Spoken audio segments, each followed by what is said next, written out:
योनि में अगर जीवन को पार लगाना है, अगर जीवन की नैया को पार करना है तो एक ही पतवार है और वो है भगवान का नाम। भगवान के शरण में जाना, उनके चरणों में प्रीत करना, यही इससे बड़ा और कुछ है ही नहीं। और इसके लिए क्या है कि हमको अपने मन वाणी और विचारों पर, मन वाणी और विचारों पर जितना हम कंट्रोल करेंगे, वाणी, अभी क्या है कि हम भगवान का पूजा करते हैं और वाणी हमारी कठोर है, तो पूजा करने से क्या फायदा है। हम दूसरे को, भगवान को तो जा करके अपना सब बोलते हैं, हे भगवान मैं आपका हूँ, अब मेरी रक्षा करो, मेरे को धन दे दो, मेरे को ऐश्वर्य दे दो, मेरे परिवार को शक्तिशाली बना दो। और दूसरे को जाकर के हम अपशब्द बोलते हैं, दूसरे को कष्ट देते हैं वाणी से, तो पूजा व्यर्थ है। क्योंकि हर कण कण में ईश्वर का वास है। कोई ऐसा जीव नहीं है जिसमें ईश्वर का अंश न हो। तो जब सब में ईश्वर है तो फिर आप उस चीज से घृणा क्यों करते हो, अपनी वाणी से उसको कष्ट क्यों देते हो। सबसे बड़ी पूजा ईश्वर की क्या है, हमारे से किसी को कष्ट न हो, उससे बड़ी पूजा और कोई पूजा नहीं है। ये शास्त्र भी कहता है, ये संत मत भी है कि आपके वाणी से, आपके कर्म से, मन से किसी का कष्ट न हो, किसी को तकलीफ न हो। क्योंकि सबके अंदर आत्मा का वास है और आत्मा जो है वो परमात्मा का अंश है, ये सब जानते हैं। तो सबसे बड़ी चीज क्या है, अपने वाणी पर नियंत्रण करना, अपने वाणी को संभाल करके किसी को बोलना है, चाहे वो घर का सदस्य हो, चाहे वो बाहर का सदस्य हो, चाहे वो समाज का हो। पहले अपने पहले अपने वाणी पर कंट्रोल और देखिए उसका फल आपको क्या मिलता है। ये नहीं है वो काम करने वाला है तो उसको मैं कड़ा बोलूं, वो कोई बड़ा आदमी आ गया तो उसके आगे मैं नम हो जाऊं, ये नहीं। वाणी का मतलब है आपकी वाणी समभाव होनी चाहिए। समभाव मतलब जो छोटे के लिए है वही बड़े के लिए है। माँ को तो आप माता जी कहते हैं और एक छोटा बच्चे को बोलते हैं अरे इधर आ, नहीं बाबू इधर आओ। माने वाणी का जितना आप सही प्रयोग करोगे, सदुपयोग करेंगे, आपका मन उतना ही प्रसन्न होगा। वाणी कब हमारी विचलित होती है, जब हमें क्रोध आता है। जब क्रोध आता है तो वही जिह्वा और वही वाणी विकराल रूप ले लेती है। गाली देते हैं, उल्टा सीधा जो ना कहना हो हम वो कह देते हैं। क्रोध में लोग क्या बोलते हैं, अपने नाती पोते को बोलते हैं कि अरे गधे की औलाद। अब बताइए हमने क्या कह दिया, गधे की औलाद कर दिया, इसका मतलब मैं भी गधा, मेरा बाप भी गधा। तो वाणी ऐसी चीज है कि जिससे हमको अपने ही ऊपर आ जाती है। तो सबसे पहले आप किसी संत महात्मा के पास चले जाइए तो उनकी वाणी में वो मिठास होता है कि आदमी गदगद हो जाता है, सब दुख भूल जाता है, कहाँ दर्द है, कहाँ परेशानी है। तो ये है वाणी का प्रभाव।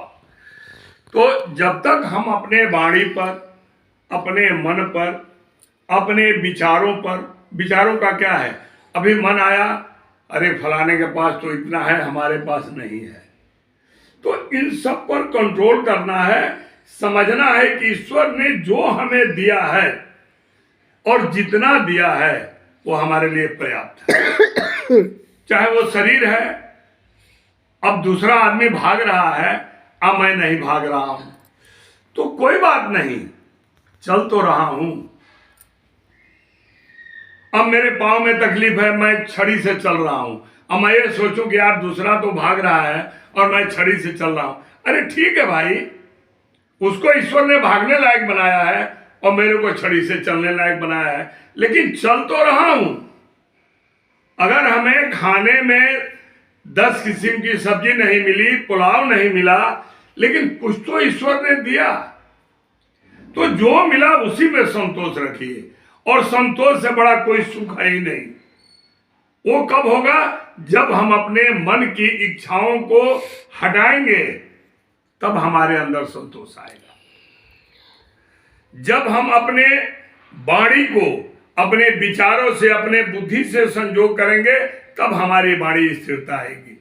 और ये सब तब होता है जब हमारा झुकाव ईश्वर के तरफ होगा। हम भगवान को मानेंगे, हमारे अंदर दया आएगा। दया जहां है वहां धर्म है। कहे ना, तुलसीदास जी लिखे हैं कि दया धर्म का मूल है, पाप मूल अभिमान। तुलसी दया न छोड़िए, जब तक तन में प्राण। जब तक शरीर के अंदर प्राण बसा है, आप अपने दया को जो है धारण रखिए, क्योंकि जहां दया होगी वहीं धर्म है, और जहां धर्म है वहीं ईश्वर है, और जहां ईश्वर है वहीं विजय है, वहीं संतोष है, वहीं सुख है। तो इसलिए किसी के प्रति, सबके प्रति, पेड़ पौधा जीव जंतु क्या है, इनके अंदर दया रखिए। दया का मतलब है, पेड़ है, पौधा सूख रहा है और हम सुबह से जा करके शाम तक अपना घूम रहे हैं, फिर रहे हैं। अरे भाई, उसमें भी जीव है, उसमें भी ईश्वर का बात है, उसमें कम से कम पानी तो डाल दीजिए ताकि वो हरा भरा रहे। अगर दरवाजे पर कोई पशु आ गया तो मारने की जरूरत नहीं है। आपके घर में कुछ भी तो होगा, एक रोटी नहीं है, एक गुड़, जो भी है उसको ला करके दे दीजिए। पता नहीं आपके दरवाजे पर कौन किस भेष में आ गया। हम तो अज्ञानी हैं, इतना तो हमें दूरदृष्टि है नहीं।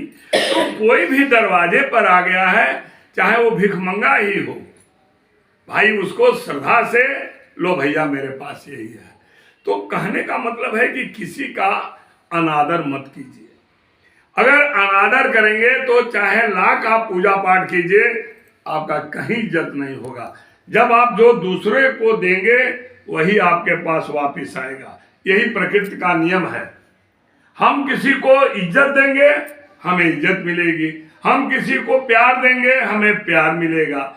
यही सब होता है और कहीं से कुछ नहीं मिलता है।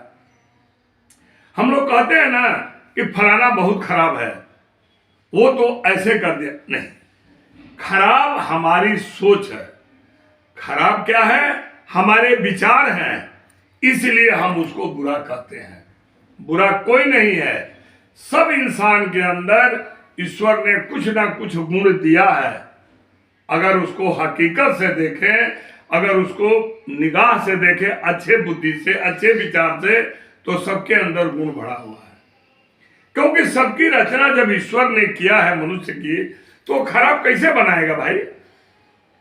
एक कहानी हम लोग कहते हैं ना भोजपुरी में कि गांव के धोतुरो काम आवेला, कहते हैं ना वो नॉर्मल भाषा में कि गांव का धतूर भी काम आता है, जब वो जहर है, लेकिन काटने के लिए वो भी काम में आता है। तो हम इंसान कैसे बुरा कहते हैं?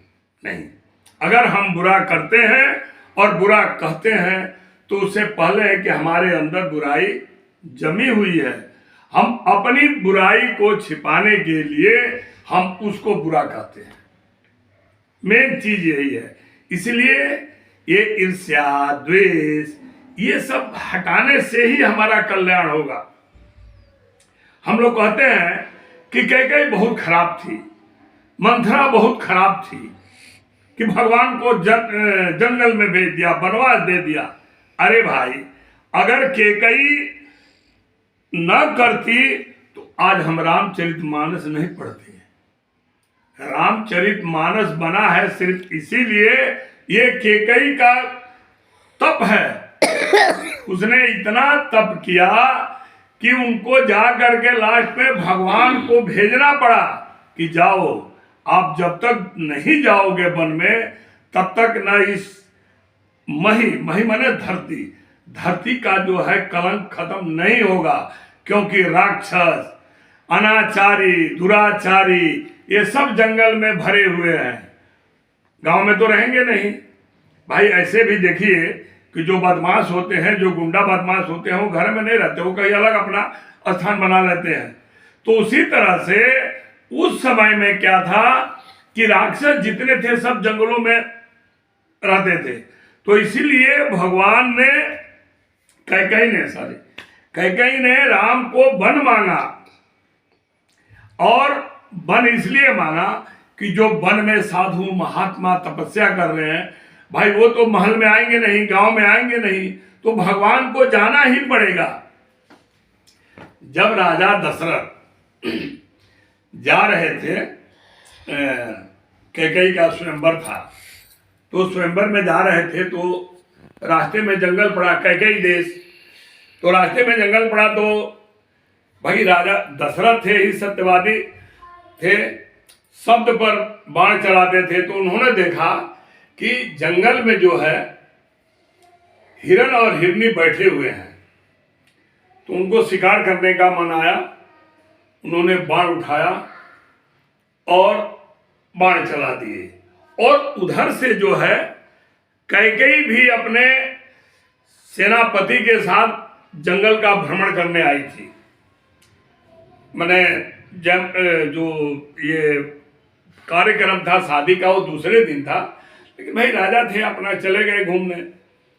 तो रानी कैकेयी ने देखा कि अरे ये हिरण और हिरनी को, ये तो बेचारे हमारे राज्य में हैं, और इनको जो है दूसरा कोई आकर के इस पर बाण चला दिया। तो कैकेयी ने वहीं से बाण मारी, क्योंकि वो बाण विद्या में बहुत निपुण थी हर तरह से। उन्होंने बाण मार दिया। जब बाण चलाई तो राजा दशरथ का बाण जो है कट गया।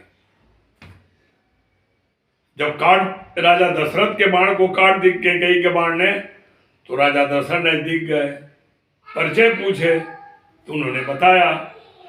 तो सीधा गए कैकेयी देश में राजा के पास, बोले कि महाराज मैं आपकी लड़की से शादी करना चाहता हूँ, आपने तो स्वयंवर रखा हुआ है, लेकिन मैं चाहता हूं। तो बोले कि ठीक है, अपना परिचय दिए कि मैं राजा दशरथ हूं, अयोध्या का राजा हूं। बोले ठीक है आप शादी कीजिए, लेकिन एक शर्त है। बोले कि बताइए। तो बोले कि शर्त यह है कि कैकेयी के गर्भ से जो बच्चा पैदा होगा उसी को जो है राज्य मिलेगा, राजा वही बनेगा। तो उस समय तो राजा दशरथ का कोई औलाद नहीं था। तो बोले कि ठीक है, ये कौन सी बड़ी बात है भाई, ठीक है मान लिए, मानकर चले आए, शादी हुआ। अब यहां जब राजा को जब संतान नहीं हुई, तो विश्वामित्र के पास गए, अपना यज्ञ किए। अब जग से जो ये वो निकला खीर निकला, तो इन्होंने क्या किया कि उस खीर को पहला हिस्सा, पहला भाग वो ले गए कौशल्या को देने के लिए। उसका आधा हिस्सा जो है कौशल्या को, और आधा में उसका 2 भाग किया। तो जब कौशल्या को देने के लिए ले गए, तो उसी समय राजा, ये सब आप लोगों को पता है, पुराण में वेद में सब लिखा है कि जो जटायु जी थे वो राजा दशरथ के बहुत परम मित्र थे, जटायु। इसीलिए आपने देखा होगा कि भगवान राम जो है अपने बाप का श्राद्ध नहीं किए, लेकिन गिद्धराज जटायु का उन्होंने श्राद्ध किया। तो जब वो खीर लेकर गए कौशल्या को देने के लिए, तो जब ये यज्ञ किए थे, तो राजा दशरथ ने सबको निमंत्रण दिया था, और जटायु को भी बुलाए थे, गिद्धराज जटायु भी आए थे। अब कोई कहे कि ये पंछी है, पंछी से दोस्ती क्यों कैसे हो गई? तो भाई लोग जानवर से दोस्ती कर लेते हैं, और ये लिखा हुआ रामायण में कि ये जो थे राजा दशरथ के दोस्त थे, जिनकी उपाधि भगवान ने पिता के तुल्य दिया है, जब उनका अंतिम संस्कार किए हैं तो पिता मान करके उनकी तिरंदाजलि क्या बोलते हैं अपना तिरंजलि देते ना, तो उस रूप में दिए हैं। जब राजा दशरथ की निगाह पड़ी जटायु पर तो बोले कि भाई ये तो हमारा दोस्त है और इसके भी कोई औलाद नहीं है, और ये खीर का प्रभाव ये है कि जो भी खाएगा वो माने उसको संतान उत्पत्ति होगी। गिद्ध के तरफ ध्यान गया तो बोले कि क्योंकि देखिए पहले की जो दोस्ती होती थी वो अचल होती थी, दोस्त के दुख और सुख में जो है एकदम कोई अंतर नहीं होता था, दोस्त जो है सगा भाई से भी बड़ा होता था। सुदामा को देख लीजिए, कृष्ण को देख लीजिए। तो भगवान दशरथ जी ने कहा कि जटायु से कि भाई ऐसा है कि इस खीर का आप जो है जो बैठे बैठे आए हरिओम, इस खीर का आधा हिस्सा जो मैं लिया हूं रानी कौशल्या को देने के लिए, उसका आधा हिस्सा आप ले लो और आप भी अपनी पत्नी को एक खिला दो। भाई से बैठे का आइए साहब, हरिओम दीदी, एक और ले बैठिए। बैठ हाँ बाबू, हरिओम बोल दो, हरिओम बोल दे बाबू, आगे बढ़ेगा हरिओम, तो हरिओम बोलो हरिओम बाबू हरिओम। तो जब छोटा बच्चा है ना, छोटा बच्चा। जब उन्होंने ये कहा गिद्धराज जटायु से दशरथ जी ने कि भाई मित्र हैं और आपको भी कोई औलाद नहीं है और ये खीर जग से निकला हुआ खीर है तो आप भी खिला देंगे, आपका भी संतान हो जाएगा, हम दोनों मित्र बराबर हो जाएंगे। तो गिद्धराज जटायु बोले कि दोस्त ऐसा करो कृपा कि ये खीर हमें मत दो, क्योंकि मैं जब ले जाऊंगा अपनी औरत को खिलाऊंगा, गर्भवती होगी तो उससे गिद्ध ही पैदा होगा ना, इंसान तो पैदा नहीं होगा। तो जब गिद्ध पैदा होगा तो हमें नहीं चाहिए, आप जो है हमारा हिस्सा भी अपनी औरत को खिला दो, लेकिन एक वचन दो। तो इसीलिए कहते हैं कि रघुकुल रीति सदा चली जाई, अप्राण जाई पर वचन न जाई। बोले बोलो भाई क्या मांगते हो? बोले कि इस खीर से जो पुत्र उत्पन्न होगा वही मेरी श्राद्ध करेगा, मुझे पुत्र नहीं चाहिए, मुझे मेरा अंतिम जीवन के लिए, कल्याण के लिए, क्योंकि मुझे पता है कि इस खीर से जो उत्पन्न होगा वो देव होगा, भगवान होगा, तो हमारा अंतिम क्रिया वही करेगा। राजा दशरथ बोला ठीक है भाई। तो जब कैकेयी ने वर दे दिए, खीर जो है ला करके कौशल्या जी को दे दिए, जटायु जी वहां से चले गए जंगल में। जब सीता हरण हुआ तो जटायु जी ने सीता को रावण से उनका किया, वो तो सबको कहानी पता है। तो यहां जो है जब कैकेयी ने कही दशरथ से कि क्या वो रामायण की चौपाई है भाई, एक मिनट हे भगवान याद आता है कि पूर्वहुनाथ मनोरथ स्वामी सो तुम जानहु अंतर्यामी सो तुम जानहु अंतर्यामी पूर्वहुनाथ ना वो ये है कि देह नहीं याद है, देह हुए बर भरत टीका,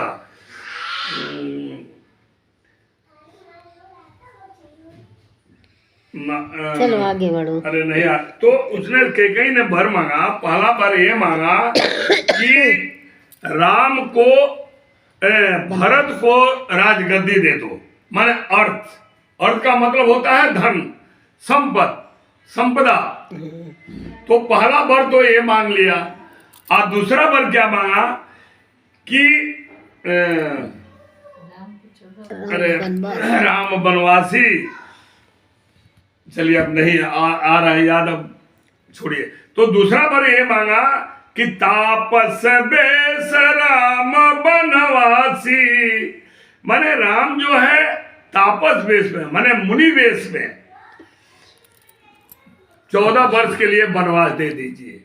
तो जब राजा